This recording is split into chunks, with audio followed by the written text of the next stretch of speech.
Hello student, my name is Saila Syed Abdul Kadir. आज हम लोग देखेंगे कि कॉरल ड्रॉ में क्रॉप टूल, नाइफ, इरेज़र और वर्चुअल सेगमेंट डिलीट टूल का किस तरह से यूज़ और किन जगहों पे यूज़ किया जाता है। तो सबसे पहले हम लोग ने पेज के ऊपर जूम करना है पेज को, और एक हम लोग शेप क्रिएट कर लेते हैं, या तो फिर हम लोग यहाँ से कोई दूसरा शेप क्रिएट कर लेते हैं, स्टार। इसको मैंने स्क्रीन के ऊपर रखा और मैं यहाँ से इसको मुझे क्रॉप करना है। नॉर्मली हम लोग मोबाइल में भी क्रॉप टूल यूज़ करते हैं, उसी तरह लेना है, क्लिक एंड ड्रैग करना है। जितना पोर्शन आपको चाहिए क्रॉप का उतना आपका इस बॉक्स के अंदर आएगा, उतना पोर्शन बॉक्स के अंदर आएगा। और जो एडिट करना है, स्केल करना है, मुझे अगर थोड़ा बड़ा छोटा करना है तो इस तरह से मैं क्रॉप का एरिया बड़ा छोटा कर सकती हूँ। जितना भी पार्ट मुझे चाहिए उतना सेलेक्ट करना है और डबल क्लिक कर देना है, तो जितना एरिया बॉक्स के अंदर था उतना ही रह जाएगा, बाकी सब क्रॉप हो जाएगा। तो क्रॉप टूल बेसिकली क्रॉपिंग के लिए यूज़ होता है। हमारा शेप हमें अपनी ड्राइंग में से कितना पोर्शन दिखाना है सिर्फ उतना ही हम लोग बॉक्स के अंदर रखेंगे, बाकी हिस्सा क्रॉप हो जाएगा। तो क्रॉप करने के बाद में आप देखेंगे कि ये शेप को आउटलाइन था, तो आउटलाइन सिर्फ उतने ही पार्ट में आया है जो बिगिनिंग में उसको आउटलाइन मिला था। क्रॉपिंग वाली लाइन जो थी वहाँ पर आउटलाइन नहीं आएगा। आउटलाइन की थिकनेस अगर आप इंक्रीज़ डिक्रीज़ करते हैं प्रॉपर्टी में, या तो फिर यहाँ पर प्रॉपर्टी में ऑप्शन अगर नहीं आता तो हम यहाँ से भी कर सकते हैं आउटलाइन का थिकनेस, तब हम उसको आउटलाइन दे सकते हैं। यानी आउटलाइन का थिकनेस जैसे हम बड़ा इंक्रीज़ करेंगे, क्रॉप करने के फ़ौरन बाद हमें इसका आउटलाइन नहीं मिल रहा है लेकिन मुझे आउटलाइन देना है, तो मैं यहाँ से कोई भी एक आउटलाइन पे क्लिक करूँगी, हेयरलाइन पे भी करूँगी तो ये आ गया। लेकिन ये यहाँ से मोटा और यहाँ से पतला, अगर मैं इसको थिक देती हूँ तो मुझे ये इक्वल मिल जाएगा।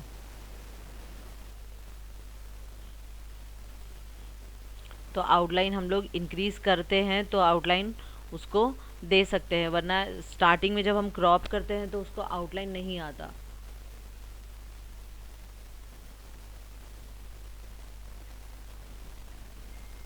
नेक्स्ट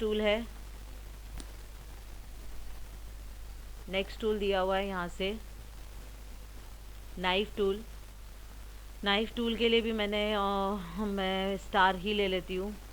स्टार लिया मैंने और नाइफ टूल को क्लिक करना है। नाइफ टूल एज से लेके एज तक क्लिक करना है, मिडिल में क्लिक नहीं करना है, तो ये उतना पीस क्रॉप कर देगा। तो अभी ये सिलेक्टेड है तो मुझे इस पे करना है, तो मैंने इसका कट कर दिया इस तरह से।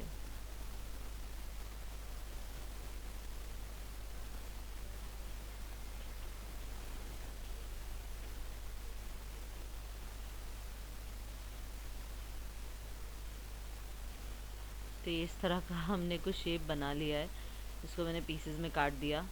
तो नाइफ टूल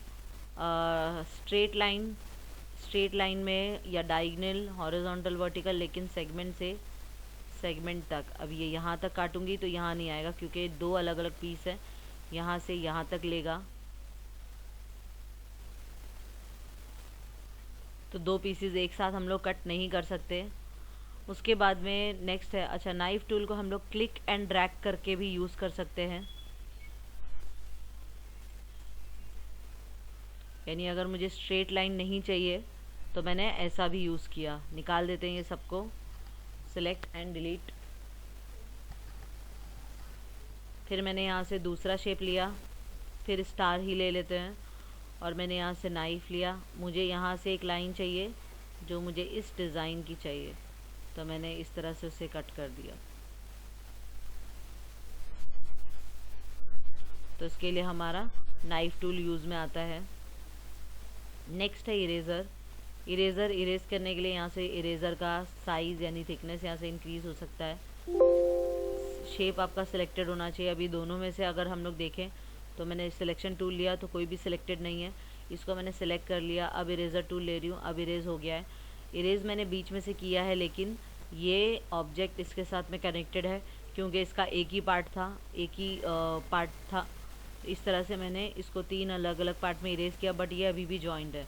तो इस तरह की कटिंग करने के बाद हमें इसे ब्रेक अपार्ट करना होता है। ब्रेक अपार्ट करके हम लोग इसे अलग कर सकते हैं। तो ये था हमारा इरेज़र टूल। इरेज़र टूल भी अभी नॉर्मली हम लोग ड्राइंग जो हम करते हैं तो उसमें से कुछ इरेज़ करने जैसा नहीं होता, हम क्योंकि क्रिएट कर रहे होते हैं तो हम उसे मॉडिफाई कर लेते हैं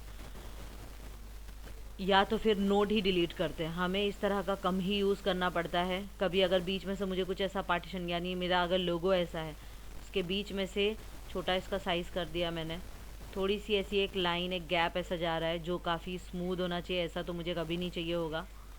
तो उसके लिए हम लोग सिंगल क्लिक और सिंगल क्लिक से भी कर सकते हैं, लेकिन वो स्ट्रेट लाइन देता है।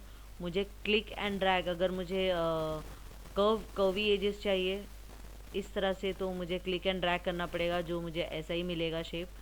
तो बेटर होता है हम लोग ट्रिम वगैरह यूज़ कर लेते हैं। और अगर स्ट्रेट लाइन लिया है, स्ट्रेट लाइन चाहिए, तो स्ट्रेट लाइन तो सिंगल क्लिक से अगर आप करेंगे तो स्ट्रेट नहीं आएगा। तो आपको क्या करना है, single click and single click. तो जहाँ से जहाँ तक आपने क्रॉस किया है उसको वो दो पार्ट में, दो पीस में काट देगा। और इसको यहाँ से ब्रेक अपार्ट कर लेना है, तो ये शेप हमें सेपरेट मिल जाएगा। इरेज़र में और क्या है, इस तरह इसकी इरेज़र शेप हम लोग चेंज कर सकते हैं। तो ये मुझे अगर ऐसा शेप चाहिए इरेज़र का तो ऐसा शेप मिलेगा, इस तरह का मुझे अगर चाहिए तो ये भी हम लोग कर सकते हैं। अगेन ये तो साइज़ है।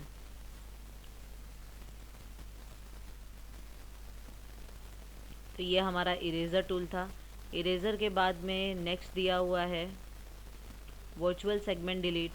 वर्चुअल सेगमेंट डिलीट जो भी शेप एक कंप्लीट है उसके सेगमेंट को डिलीट करता है। मैंने ये सिलेक्ट किया और इसको क्लिक किया तो इसके तीन कनेक्टेड सेगमेंट को इसने डिलीट कर दिया।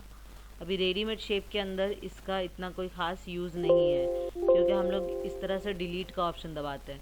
अगर मैंने पेन टूल से कुछ इस तरह का डिज़ाइन या ड्राइंग हमने क्रिएट किया है जिसमें एरिया वाइज बहुत सारे शेप क्लोज हो रहे हैं, क्लोज एरिया। अब इसमें मैं वर्चुअल सेगमेंट अगर यूज़ करती हूँ तो ये मुझे इतना पोर्शन, पूरा एक कंप्लीट शेप मुझे डिलीट करके देगा। इस पे लाइन पे क्लिक करना है इस तरह से। अच्छा, जितना हम लोग ऐसे करते हैं तो इसका मतलब हम उसे इतना ही काटना चाह रहे हैं। और अगर मैंने डायरेक्टली ऐसे क्लिक किया तो पूरा ही चला जाएगा। मतलब हम लोग ये बोल भी सकते हैं मुझे ये लाइन सेगमेंट में से इतना चाहिए। तो दोनों कर्सर हमारा यूज़ हो रहा है, कि ये है और एक ये वाला है। ये यहाँ से ब्रेक बताने के लिए, डायरेक्ट डिलीट करने के लिए ये यहाँ से इतना ब्रेक बताया और ये पूरा डिलीट कर दिया इसने, ये पूरा डिलीट कर दिया। तो वर्चुअल सेगमेंट हम लोग इस तरह से कुछ क्लोज एरियाज़ जो होते हैं शेप के, कुछ इस तरह की ड्राइंग में, वो डिलीट करने के लिए हम लोग यूज़ करते हैं।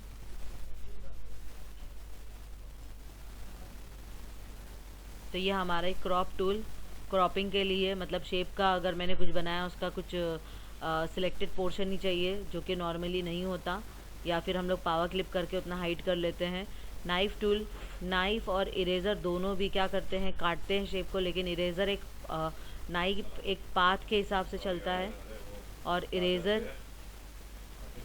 इरेज़र हमारे शेप को इरेज करता है। वर्चुअल सेगमेंट डिलीट भी हमने देखा किस तरह से शेप के पाथ को इरेज करता है। Thank you.